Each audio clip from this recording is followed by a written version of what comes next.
What's up guys, welcome back to the channel. Today's video, we are going to be building a custom off-road sway bar for the S10 Rocklander. Now you can see I do have some other tires right here, which hopefully I will be able to show you by the time I finish filming this video.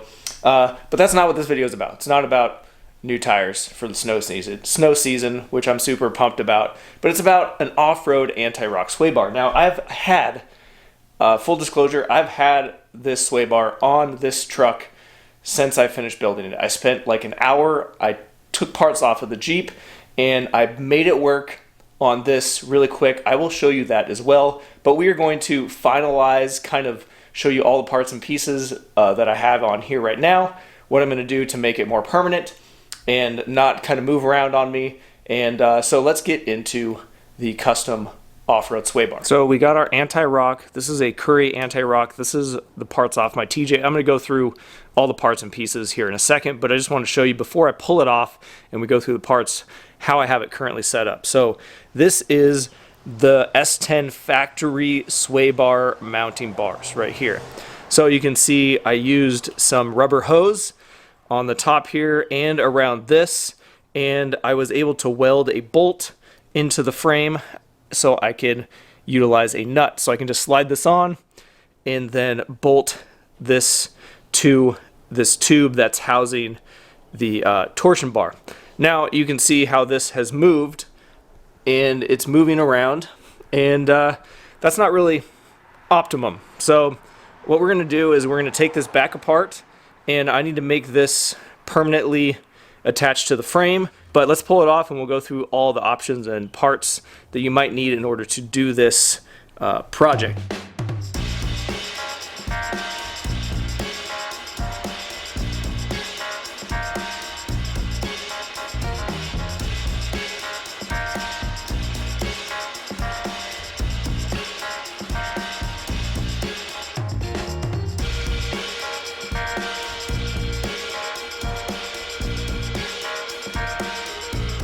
So what we have here is a combination of the Currie Rock TJ front kit and a combination of added parts and bushings that I added. So I'll go over that real quick.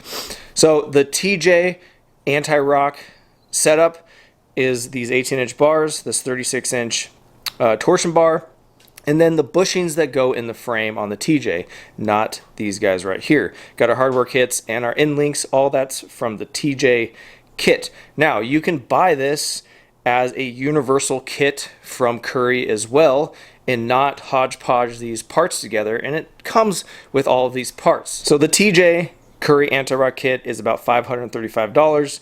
Depending on where you buy it, you could probably get it cheaper on sale somewhere, but that's the base price of a TJ front anti-rock sway bar. And in order to make this work on the S10, I had to buy a couple additional things. This is 1 3/4 095 wall DOM, which houses the universal Currie bushings, which goes onto the torsion bar right here. So I had to purchase the set of bushings right here and this DOM tube separately, and then I used most of the TJ kit. For most of you, you're just going to be going with a universal kit. It's going to come with everything you need in order to install it on any sort of vehicle, front or rear. Just make sure that you measure the width of your frame so you get the correct length bar. Unfortunately, anti-rock, these off-road anti-rock sway bars are very expensive. The universal kit, this one, which would be the one I would buy to put on the S10, is $620. So that is a good chunk of change in order to get into a good off-road anti-rock sway bar. Fortunately for me, this front axle already has sway bar end link mounts already welded and mounted on here because it came out of a TJ. Now the reason I'm doing a sway bar in the front is because this is, I mean, for what it is, it's a fairly heavy vehicle. I got weight up top in the truck, and I drive it on the road a lot. So I want to be able to have that stable front end when I'm turning on the highway, and it gives me the stability also off-road that I really like and want to have. So I think it's a good idea to have this anti-rock sway bar can't say it right, on a vehicle like this where it's big, heavy, tall, weight up top, and you do some serious off-roading, and you also drive it on the road. I think it's really important to have something like this.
After I finished installing this, I decided to make some new tabs and brackets to reinforce and triangulate this tube on the frame so that I don't have any issues with it twisting or coming off the frame. So here it is, guys, all done.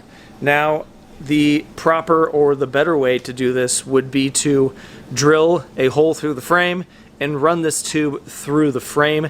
That is a ton of work, and this body mounts in a way that's not that big a deal, but I definitely could do that. That would be if I go ahead and smash this on rocks a bunch of times and I have to keep replacing this bar. My goal with this was to make it as quick and as easy and as strong as possible and easily replaceable if I damage this tube. I added these tabs on the front and on the back to reinforce it, you know, front to back, so this thing will not move front or back, and welded to the frame, and then these little tabs angled to keep this thing from coming off. The other thing I wanted to say was I think that I actually hit this on a rock. That's why this thing was bent, and because this tube in a spot over here was actually a little bit bent as well. It doesn't affect how it's going to work with this. As long as this bushing and this thing is straight, a little dent in this is not a big deal. But I think I actually landed on a rock right on this guy right here, which is what moved it back and made it kind of wonky. So I think with these tabs reinforcing it front and back, I think this tube is not going to go anywhere. On a side note here, I did get the driveline balanced that I built in that last video. They used two super thin weights right here, and then on this side right here. It's actually way less weight than the drive shaft they built for me originally. There's probably 4 times as much weight on this guy right here than there is on this custom one that I built. So I'm pretty happy with it. I'm going to slap it in, and we also, you can see we got 39s on here now. So let me go take it for a test drive, get everything all squared away, and I'll let you know how it is. Well guys, I just got back from the test drive. I'm honestly a little disappointed. The sway bar is totally fine. That has nothing to do with this, but the driveline that I just got balanced is still vibrating. It is, I think, a little bit better. Because traffic is so horrendous right now, I wasn't able to drive it for a long period of time to kind of diagnose and figure out how bad it is and at what speed. I was only able to get up to like 60 for a few seconds, and I did feel the vibration was starting to come on. Now, to be fair, the driveline shop did not charge me to balance this because they basically saw this custom built drive shaft and they didn't know what to think about it, and they kind of didn't want anything to do with it, but they threw it up on the balancer and they said they did a low speed balance only up to 2,500 RPM, which from my understanding, typically they would balance it 3,000 to 3,500, maybe 3,600 RPM. I don't know why they wouldn't balance it at a higher RPM because it's not that far out. I'm not really sure what to do right now. Maybe find a driveline shop that will actually balance it up to a higher RPM and is willing to do that. I don't know, but for right now, I'm just going to be driving it until I get that figured out.